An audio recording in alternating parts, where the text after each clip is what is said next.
Bom, neste terceiro item, nós vamos trabalhar aqui a estrutura da alma, ok? Então, é baseado na teologia de São Gregório Palamas e que ele desenvolveu este conhecimento, apresentou numa homilia, parece que é a segunda homilia da apresentação da Virgem Maria ao templo.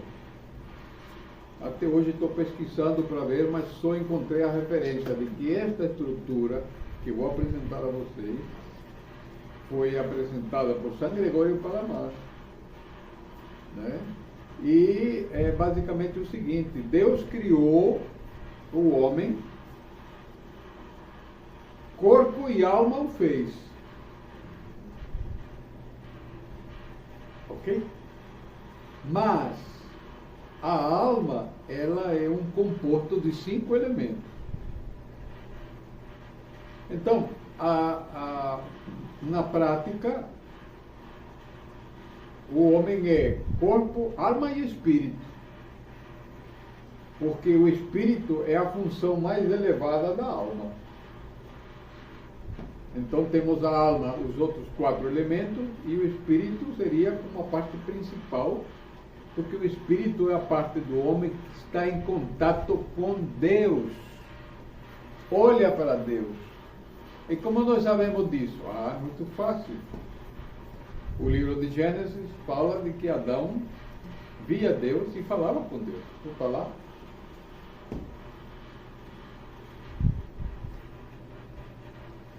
E depois da expulsão do paraíso, o homem não fala mais diretamente com Deus. Por quê? Porque nós perdemos a graça de Deus. Mantemos alguma coisa no batismo e no coração do homem, temos a lembrança de Deus, isso é fato. Mas que nós falamos diretamente com Deus, não. Por isso que Cristo é o mediador entre Deus e os homens. Por isso que é muito curioso quando as pessoas dizem: olha, Deus me tocou e me disse isto, aquilo. Peraí. Aqui nós temos um problema prático. Você pode consultar a um técnico da CELP, por exemplo, se você pega a corrente e veja se você vai ficar vivo. Então, e o que quero dizer com isso? É que a nossa natureza humana é diferente da natureza de Deus. Se Deus toca você, Deus acaba com você, porque a nossa resistência elétrica é muito pequena. Entende? Você pode olhar para o sol, posso, sim, pode, mas você vai estragar seus olhos, porque não pode olhar diretamente para o sol. Depois, a natureza divina e a natureza humana são diferentes. Por isso que o mistério da encarnação é fantástico, porque o divino não massacrou o humano, né? Harmoniosamente conviveu o divino e o humano em Cristo. E o projeto de Deus é que o homem seja como Cristo, divino e humano. Por isso que os santos participam da natureza divina pela santificação, pela teose, pelo dom do Espírito Santo. É como se fosse assim: agora eu posso me conectar ao Wi-Fi do reino, pelo dom do Espírito Santo. Nós vimos no encontro anterior que a Eucaristia, um dos nomes da Eucaristia, ou uma das funções da Eucaristia é conectar, é recuperar a conexão com Deus. É por isso que quando se fala em religião é uma palavra latina que significa religare, ou seja, Deus desceu reconectar o homem com Deus. Ok? Então, o homem moderno, ele é corpo e alma, né? René Descartes diz que o homem era dualista. Mas todas as tradições espirituais antigas são trinitárias. Então nós somos feitos à imagem da Trindade. Por isso então que nós vamos definir que o homem é espírito, alma e corpo. Semelhança com Deus. Mas não significa que é igual a Deus, né? Então, o homem moderno, na hora que elimina o terceiro elemento, fica a dualidade. Fica o que nós já vimos, né? A polaridade, como é? Binário, né? É um ser binário. E aí a dimensão espiritual desaparece. É por isso que a reforma, que é um movimento moderno, perde a Trindade. Por quê? Porque a referência passa a ser ciência e a ciência é binária.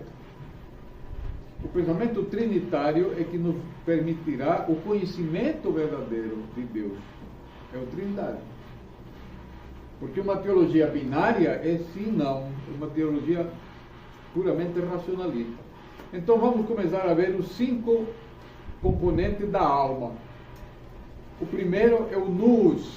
Nous é uma palavra grega que significa luz, tem vários significados, né? A língua grega é polissêmica. O nous, o espírito humano. Que nós temos o Espírito Santo, que é outra coisa. O espírito humano é aquele que nos conecta com Deus. Então, quando Adão, no paraíso, desobedece a Deus, ele perde a graça. O nous se apaga. Apaga a luz. Nous, apagado. Cristo, por isso que o nome que é dado a Cristo é luz. Por isso. Porque o povo jazia no vale das sombras, né? E aí, uma grande luz aparece. Quem é? Cristo. Por que que o santo tem essa coroa aqui na cabeça? O Wi-Fi está ligado.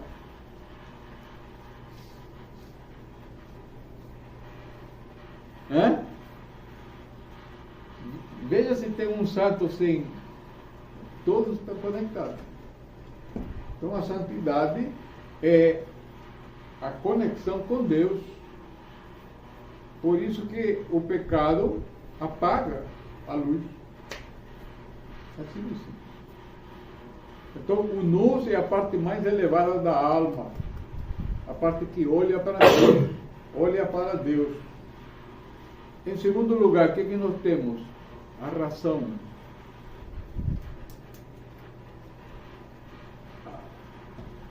Veja, o intelecto foi diminuído a sua dimensão racional, mas o intelecto é o conhecimento espiritual, aquele que conhece diretamente. No livro de Gênesis, Adão deu nome a todos os animais. Ele conhecia espiritualmente e deu nome a todas as coisas. Em grego, razão é diania. Diania. O que significa? Nous duplo. Di-nous. Diania. O que significa isso? Isso aqui é importantíssimo. A razão é dividida. É sim ou não.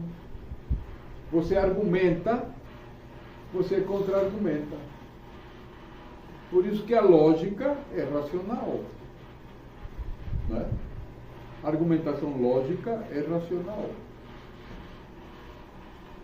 Baseada no princípio da contradição lógica. É o A não é B. Se não é B, é A. Então, o pensamento binário, que é o pensamento que nós usamos muito. E, atenção, já falamos no primeiro tema de hoje, que o pensamento científico sequestrou a teologia, introduziu na teologia o racionalismo. O pensamento tomista, por exemplo, era Aristóteles puro, na veia. E a reforma, ela não se dá conta, as bases da reforma são racionalistas. Ouviu? Racionalismo, misturado com moralismo e ética e uma série de coisas bonitas. Né? Então, nous, diania ou razão, e que é a base do conhecimento material. O nous é o conhecimento espiritual. E deveriam estar juntas, né? Então, o nous deve iluminar a razão. Por isso que nós rezamos no início da nossa reunião. Pedir a Deus que nos ilumine. Terceiro elemento, a fantasia. A fantasia é a capacidade de criar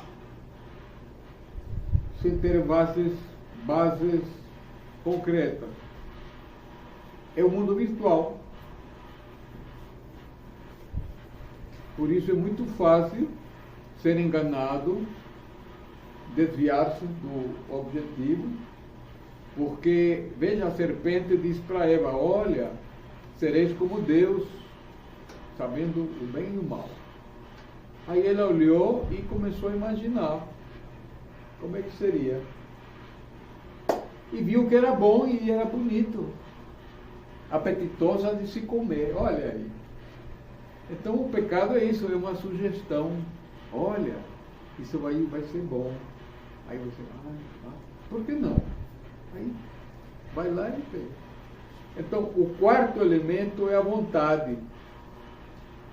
Ora, se a fantasia sugere, a vontade obedece.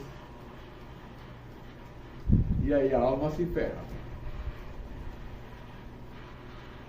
Vamos logo para o quinto. E qual é o quinto? A sensação. O que é a sensação? Todas as funções, desejos, necessidades,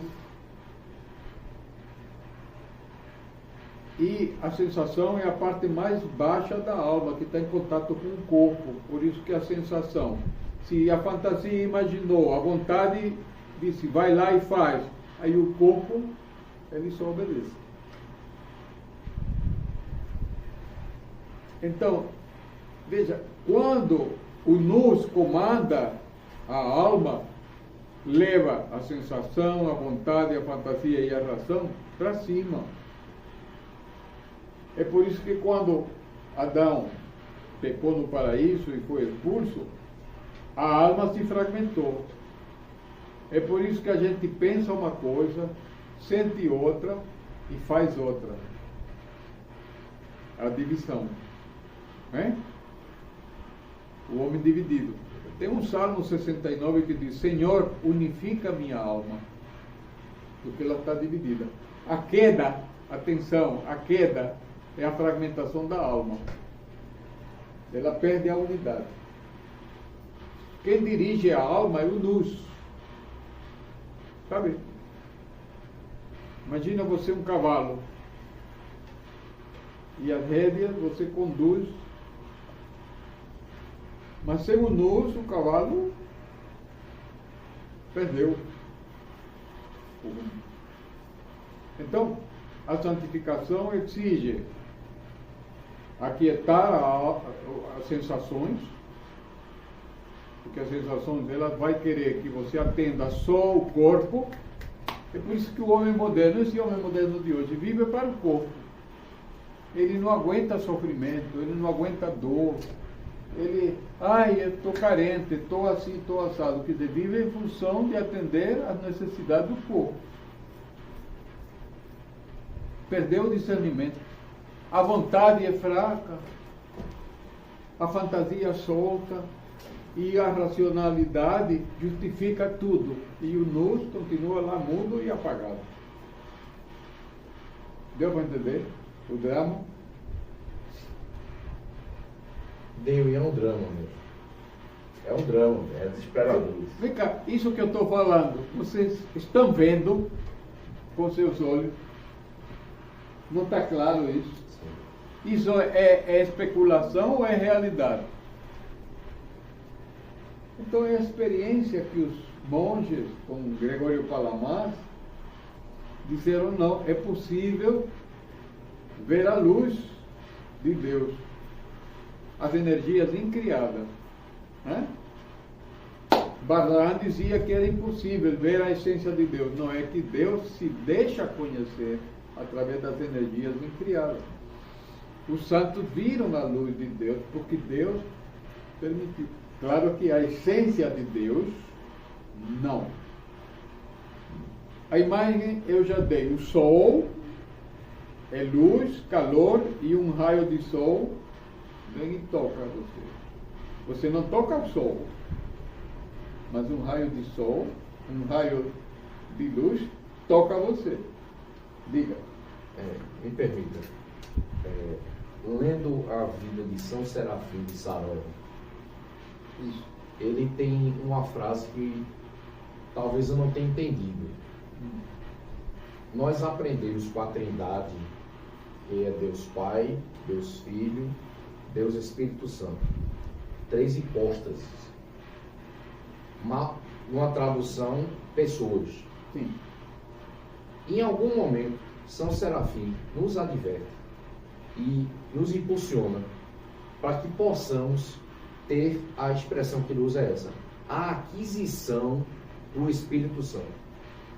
Sempre me pareceu, talvez eu não entenda, que essa aquisição do Espírito Santo seja praticamente uma aquisição de algo material. Eu adquiri. É meu. E eu queria que o senhor explicasse isso também. Agora, me permita, só indo mais um pouquinho. Até pela própria experiência que ele teve com um discípulo dele, sobre essa questão que aconteceu com o santo, né, e que o discípulo viu. Ele não conseguiu olhar para São Serafim. Ele estava brilhando. Estava brilhando. Bom. Então veja, é muito simples. Presta atenção que é a parte final dessa aquisição do Espírito Santo. Em primeiro lugar, é a santificação. O que é a santificação? É limpar o corpo da sujeira para que se derrame o Espírito de Deus. Se o corpo está sujo, ele não entra, não. É assim de simples. E o que é adquirir o Espírito Santo? É que Deus habita em você. É simples. A Virgem Maria disse: e o Espírito a cobriu. E o Espírito habitou nela. E aí vem os ignorantes dizer que Maria, depois que teve Jesus, ela viveu um casamento com José e teve um monte de menino com José. Porque ela precisava curtir a vida dela. Eu já vi um pastor dizer: não, mas o casamento é tão santo que qual é o problema dela ter mais filhos com José? O problema, jumento, é que o Espírito Santo fez de Maria o templo. E ela não pode ser agora corrompida por uma questão menor, porque no reino não haverá mais sexo. Nem se casa, nem se dá em casamento. Sereis como os anjos, diz. Então acabou. Sexo ele vem depois da queda. Nada contra. Mas a questão é que no reino, a vida espiritual, não haverá mais sexo. Acabou. O sexo é um amor imperfeito. Ele não é perfeito. Ele sempre... Não é só uma lembrança do paraíso que não se realiza. O paraíso é lá, não é cá.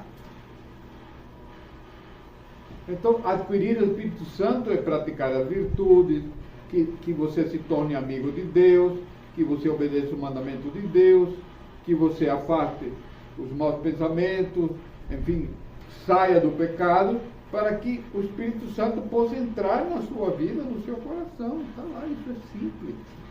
Adquirir não é uma questão de comprar, tenho, é meu, não. É ele que diz: isto aqui é meu, é o contrário. Obrigado. Percebe? Sim. Aí diz assim, e habitaremos nele. Diz a Escritura, e é a Trindade que vai habitar em você. O Espírito Santo é o meio. Por quê?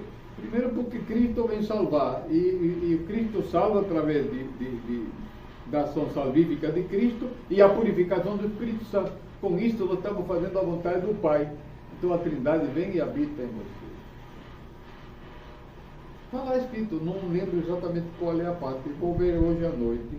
Ele disse, viremos e habitaremos nele. Aí está falando da Trindade que habitará no coração que está purificado para Deus e está aberto para Deus. Tem isso também. Diga, professor. Não, eu ia fazer um comentário. Foi justamente em uma passagem, eu acho que foi até semelhante até essa que o senhor acabou de citar agora, onde o Senhor Jesus disse o seguinte: aquele que me ama é amado do meu Pai, e nós viemos para morada nele. Morada nele. Veja aí qual é o versículo. Qual é? Eu acho que São João colocaria, tá? No Google aí aparece. Está aí? Vou só procurar. E nós viremos e habitaremos neles. É Trindade. Nós viremos e habitaremos nele. Aí eu passei um louvorzão aí. Né? Viremos e habitaremos nele. 14. Olha. Só um minutinho, pai. Meu Deus do céu. Achou? Se alguém me ama, guardará a minha palavra, e o meu Pai o amará, e viremos para ele e faremos nele morada. João 14, 23.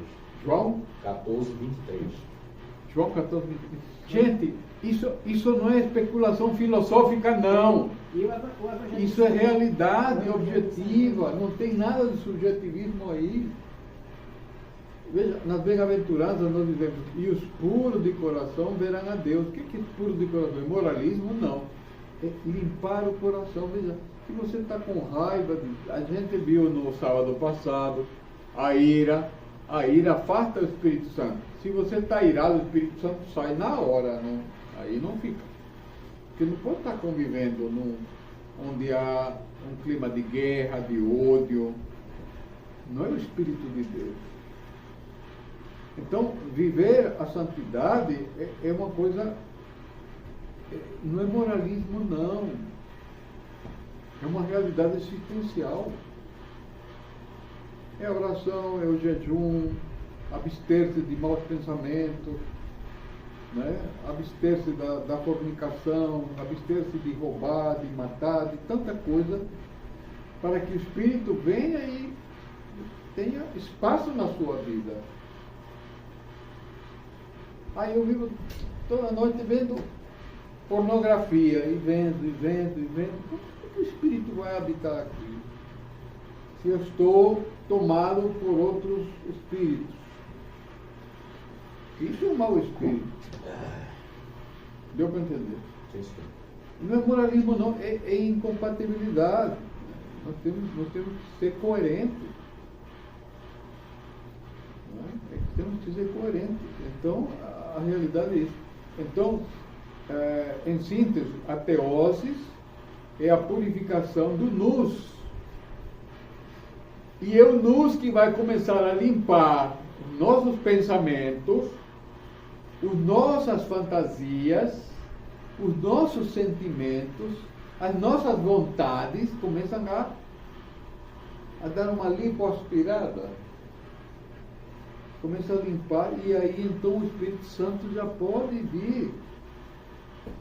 Porque Deus fica conosco em alguns momentos, mas Ele não aguenta ficar muito tempo, não. Por quê? Porque ainda temos que dar descarga, né? Como é que... Você viu a história do banheiro? Se está sujo, como é que ele vai entrar? É uma questão objetiva. Não tem nada de subjetivismo. De jeito nenhum. Então, os santos teóforos, pesquisem, os santos teóforos, aqueles santos que Deus habita neles, para fazer milagres, fazer uma série de teóforos. Não? São Serafim de Salomé era um teóforo. Impressionante. Então, nós temos que imitá-lo, copiar, fazer o que ele fazia. Ele fazia o cânon na Virgem Maria todos os dias, para purificar os pensamentos e tal. Né? Ok? Vamos agradecer a Deus. Nós te damos graças, Senhor, por esse benefício que tu teria rendido ao Pai sempre. Amém. Amém.